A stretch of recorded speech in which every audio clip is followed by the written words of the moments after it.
Good morning, everybody. It's so good to see you. I'm glad you are able to join with us live again today.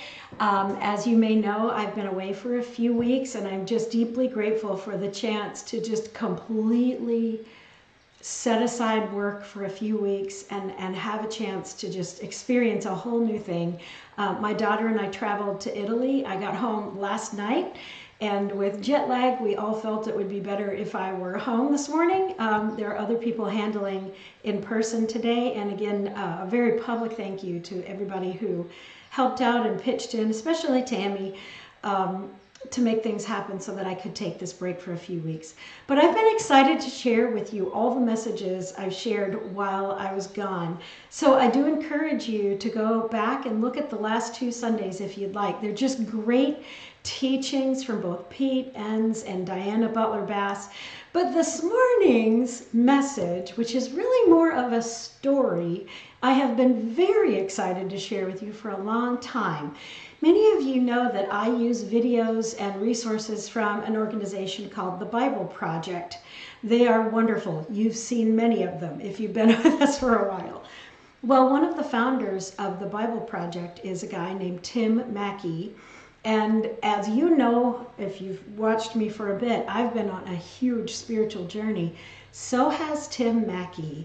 And it has just been wonderful to watch him emerge in a new way of thinking.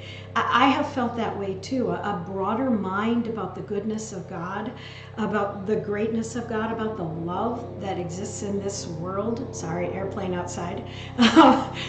But Tim Mackie's story here is so important to hear. Oh, that's really loud, sorry. He shares a story about when he went on a hiking journey. Well, I didn't really go on a specific hiking journey. I resonate with his story. It's in two parts, so we're going to watch the first part, and then I want to talk about it a little bit, and then I encourage you to stay with all of this message because Tim Mackie's story here is just stunning.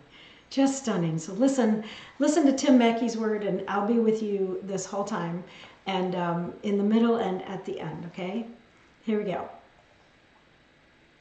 So 7 weeks ago, I went on a 3-day solitude and prayer backpacking trip. I've never done anything like that before, but this is a season of trying new things in my life. And so my goal was to go be in one of my favorite, most beautiful places and do it with Jesus and talk to him and see if he had anything to say to me there. And so what I love about any backpackers? Any hikers, trail runners, anybody? Yeah, okay. So here's what's so great about pushing your body to the extreme, carrying, heavy loads on your back. And actually, you can do this without carrying a heavy load on your back. One thing that I love about backpacking and trail running is the experience of what some people call the runner's high. Runner's high.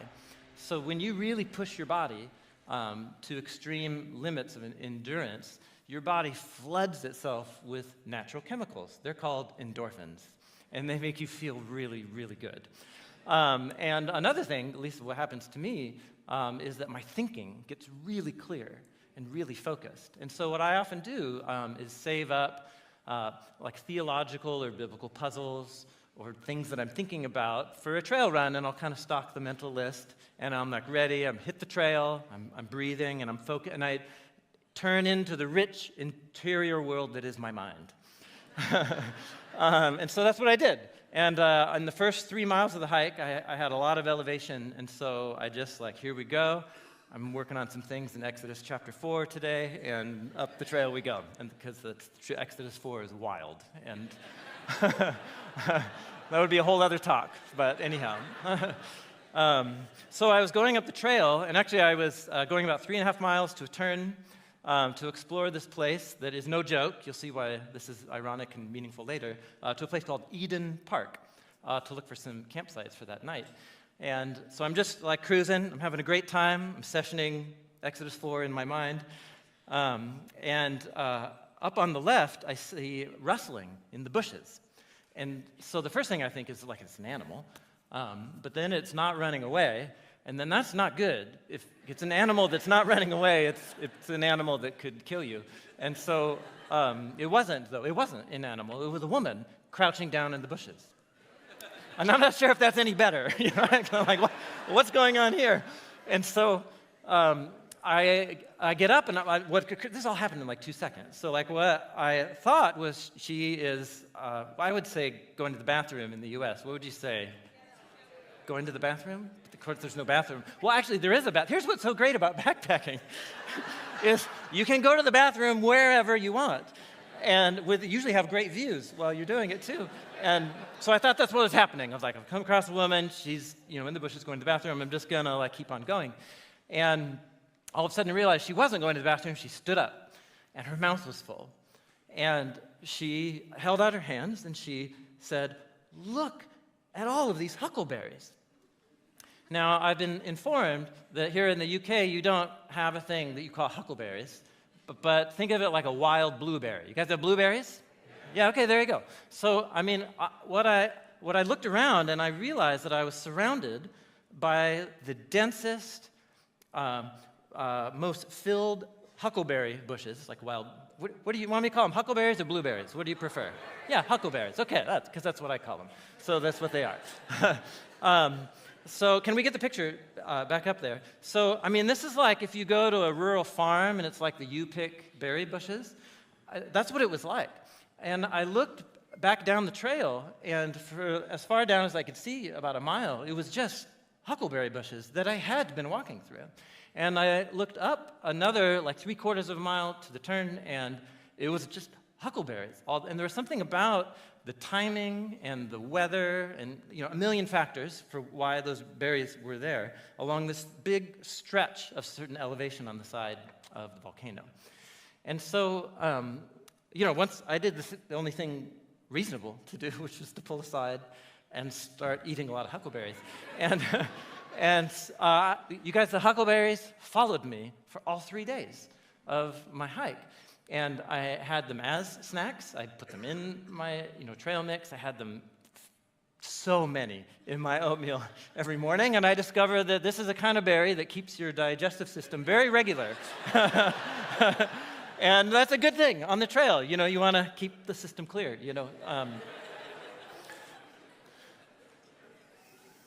So I really enjoyed the huckleberries, clearly. And as I went on, experiencing huckleberries for the rest of my time there, I went up, on day 2, I went up on this real high point, about as high up as you can go on this one ridge without having to put on ropes or spikes or anything. And I, in a really distinct way, felt like the Spirit invited me to see that experience as like an embodied parable of my spiritual journey over the last few years. In the exact same spot where I stood when I first came across the woman in the bushes, I was leaning into a habit that I have, and it's basically how I approach life in general, which is primarily through my mind. And my life as a whole is essentially summed up with what I was doing on the trail, which is focus, reduce distractions, and invest in this rich world inside my mind that is beautiful, and I love it in here. and because I love to entertain sublime ideas about the most beautiful one who exists. And so why wouldn't I just want to hang out in there and ponder the greatest mysteries of the universe? And that's what I often do.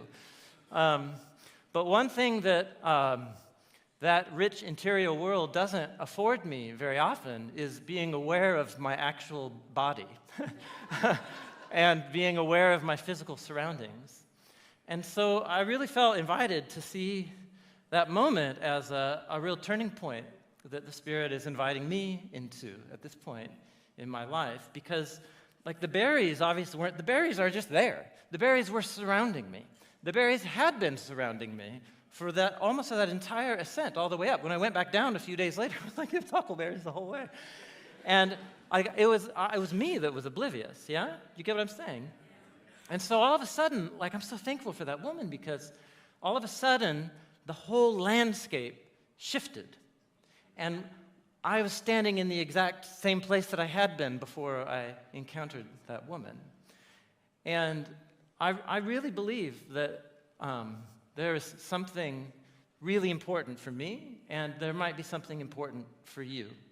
What the biblical authors would call that, at least in Greek, the Greek New Testament authors would call this an apocalypsis, or an apocalypse, which doesn't mean the end of the world.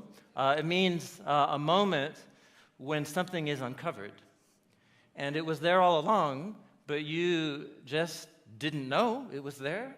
You didn't have the framework or ability to see it, or more likely that you and I have been formed through our habits of mind and body and heart in such a way that we are ignorant of things that are right there around us all of the time, but we've been taught or shaped in ways that we don't expect to see anything there at all. And I realized that I had invested my mind in discipleship to Jesus in a very focused way for many years, but that I had a severely underdeveloped soul. And my ability to experience realities apart from my mind had really diminished. And I didn't mean for this to happen, and I won't blame my tradition and choices. It's where I found myself. And the Spirit really gave me a gift that day on the side of the mountain because I really believe that it was what I needed to help me see what God is up to in my life and what I have a deep hunch of what He's up to in lots of people's lives.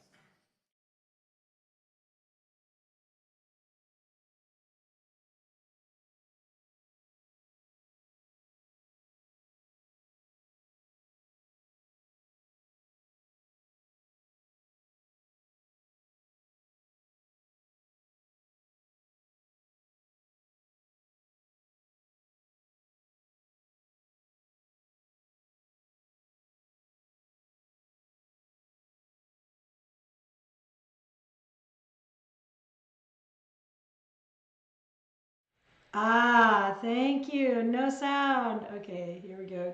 Sorry, I'll try again.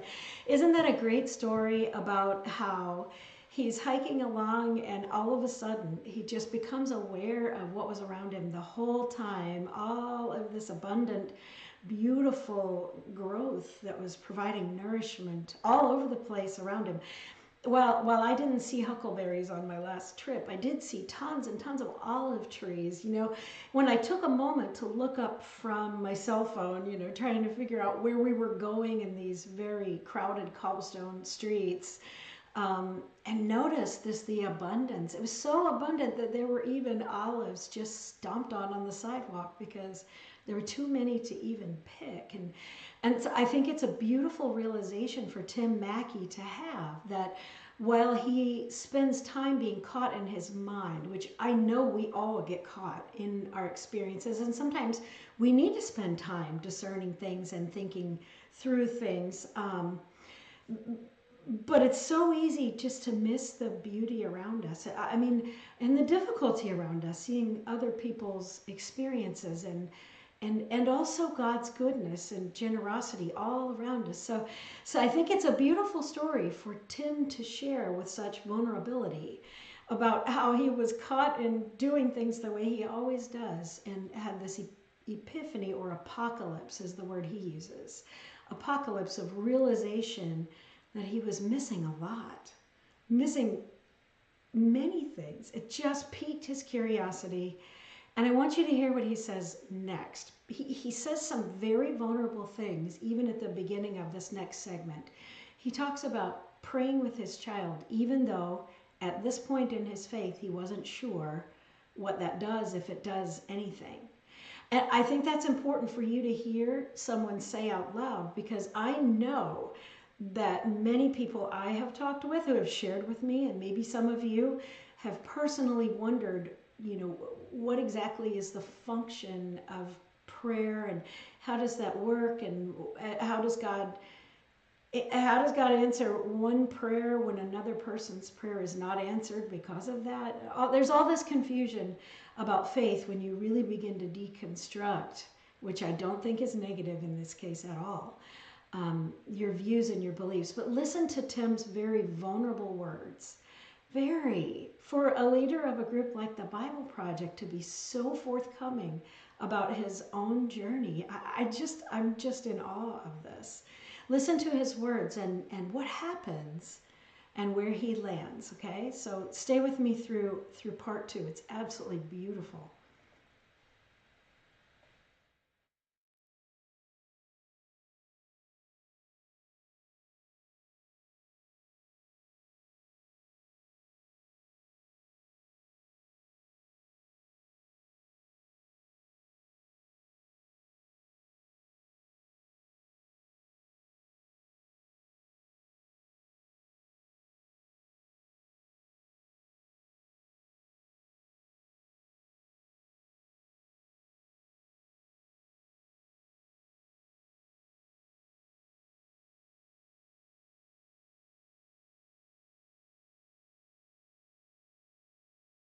Everybody, but it's what I needed to do. And to sit in a period of silence and to sit in a body posture that indicated surrender and openness. Sorry, you guys, this is what happens when I take a break. I'm not with it on the day I get back. and Michael's away today. Can you hear now? Let me know through a text message or a message, and I will start this video over again for you to see it from the beginning. If you can hear now. Okay, are you with me? Do you have me? I got a thumbs up. Can you guys hear me talking or anybody talking? Hello? Are we still online? Oh, I hope so. Okay, thank you. I got a yes. All right, I'm going to start Tim speaking over again. I don't know why the settings changed, but I will check them as soon as I start and be sure you can hear him. This is a really, really good message. Apologize for being so messy today. But listen to what Tim says. I don't want you to miss a single word of it. Ready? Here we go. So for lots of different reasons, I found myself 2+ decades into a journey of following Jesus where I realized, like, I have had a severely underdeveloped soul. And when I mean soul, I don't mean just like the immaterial part. I mean the core of my being, my whole embodied self. And one of the most important things that happened to me in this spiritual renewal in my life is I went to a spiritual director, and my spiritual director, who's been a real gift to me, encouraged me to not open my Bible first thing every morning, which is not something I would recommend to everybody, but it's what I needed to do. And to sit in a period of silence, and to sit in a body posture that indicated surrender and openness, and to sit in the dark and to ask God to speak to my whole self in a way that I could comprehend and that I could understand. And so I began to do that. And do you want to know what happened? Nothing happened. Like for a really long time, nothing happened. Like for a year, nothing happened. And I was inspired by a friend to begin praying more specifically with my kids. And so I thought, well, I guess I'm a Christian, and so I'm going to pray with my kids. And so even though I'm not sure it'll do anything, I'm sorry to confess that, but that's where I was at the time. And so, I would ask my sons, I have 2 little boys, about pain in their lives or things, that were difficult for them. And they would tell me stories about, like, well, somebody said I was stupid at recess, or so-and-so doesn't like me anymore. And so I'd be like, let's pray about that. And this is so silly, you guys. But I began to pray with my sons about these very simple issues in their lives. And just within a week or two, it just started happening that, like, those things would resolve. And they would come home and be like, oh, yeah, we're friends now. And I realized I had this choice to make, because I could really rationalize all of that away, or I could choose to believe that God was responding to my prayer, but that he was doing it through the medium of my relationships and the closest people that I love. And so I began to encounter friends who were like that woman in the bushes. And these were people in my life who were like, had mouths full of huckleberries. like purple stained teeth, you know? And my dear friend Tyler was one of these people in my life. And like he really believes this vision of reality that Jesus does. And I began to learn how to pray again through the help of my friends in ways, it was their faith that helped me believe in a new way again. And I had this really remarkable experience, you guys.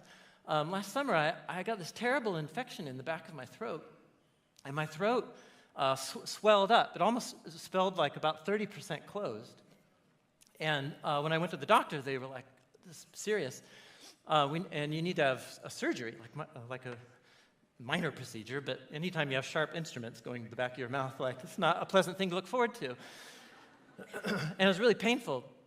And so I scheduled, the surgery, and we were going to go to some friends' houses for dinner. These are some new friends that we met at our Bridgetown church, in our church community. And those friends called me back, and they asked if they could come pray that my throat would be healed. And so they did, and it was really beautiful, and it was really powerful.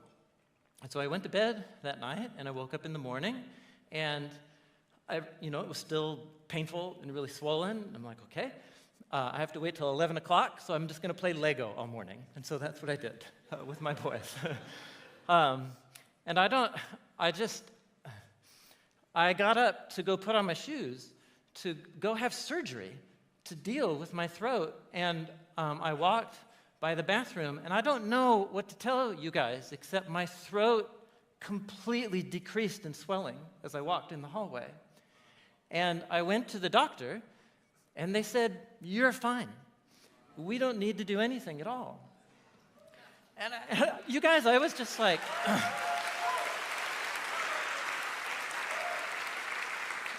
I'm probably talking for too long. I'm going like way longer than I should have, but I have you in my story. You know what I mean? So, I couldn't believe it. Like, I'm just staring at this doctor going like, what do you mean? You know what I mean?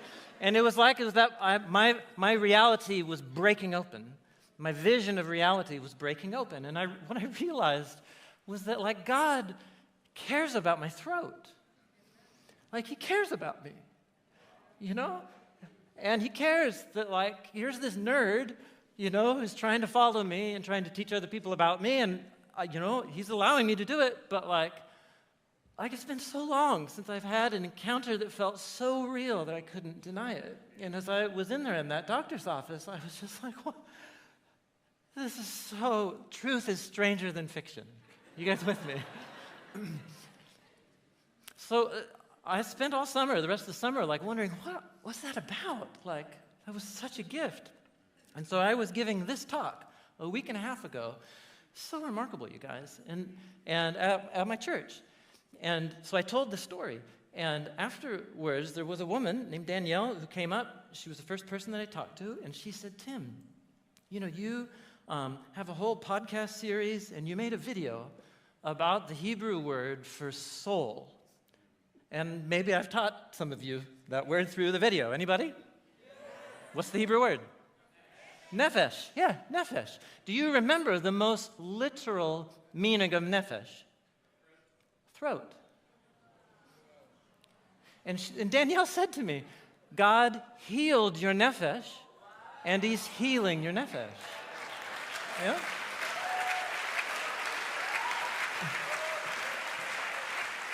So here's the thing, like, this is very unique. This will be the thing, like Paul will be like, once 14 years ago, But like, and I'm not trying to say that every time we pray and try to become aware of the presence of God, that like things like this will happen. But here's the thing, you guys, like I really want to change my default.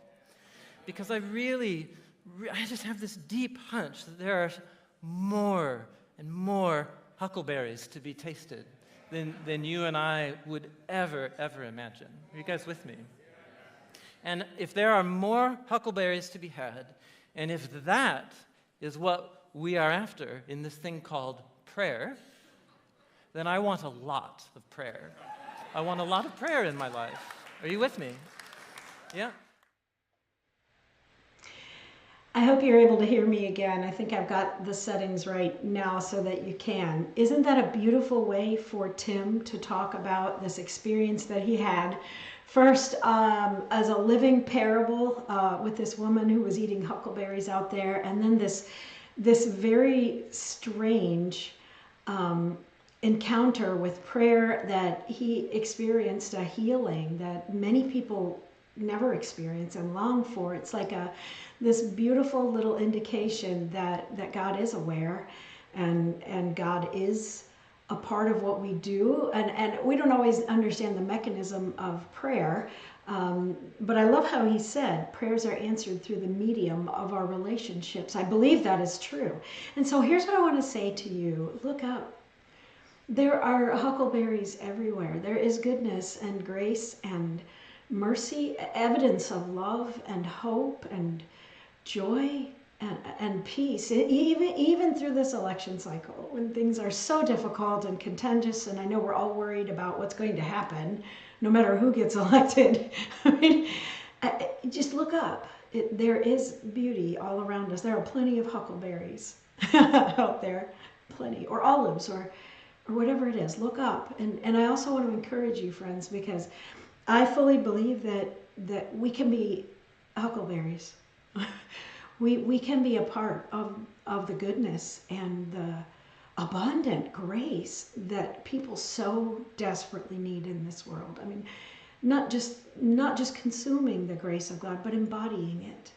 You know, being a part of the abundance that people are really truly looking for. Literal food, yes, but that beautiful smile, you know, that peace, that hope, that willing to pray, willing to trust. Yeah, Pam, thank you.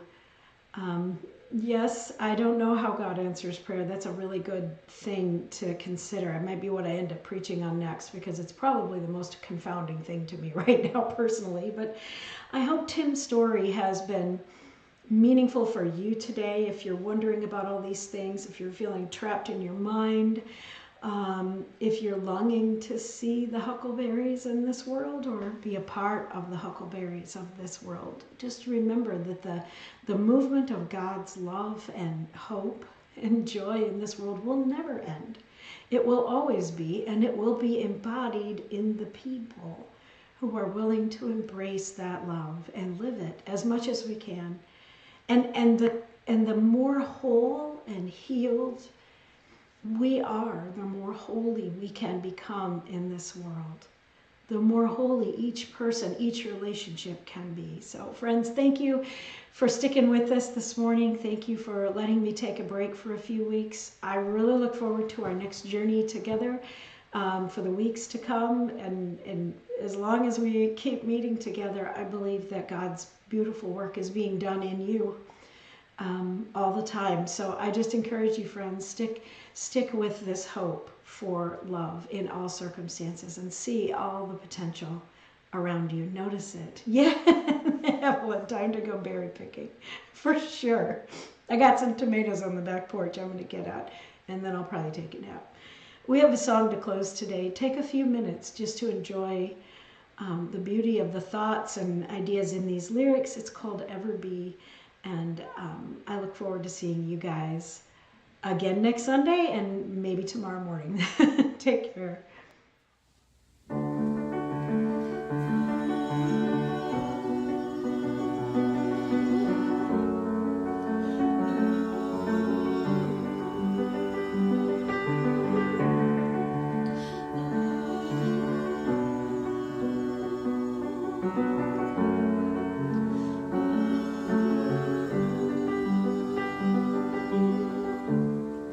Your love is devoted.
Well, I look forward to catching up this coming week and to seeing you all again soon. Again, take care. I'm praying for you, for your journey.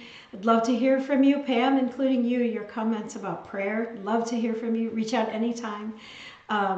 Take care, everybody, and much love. I will definitely see you soon.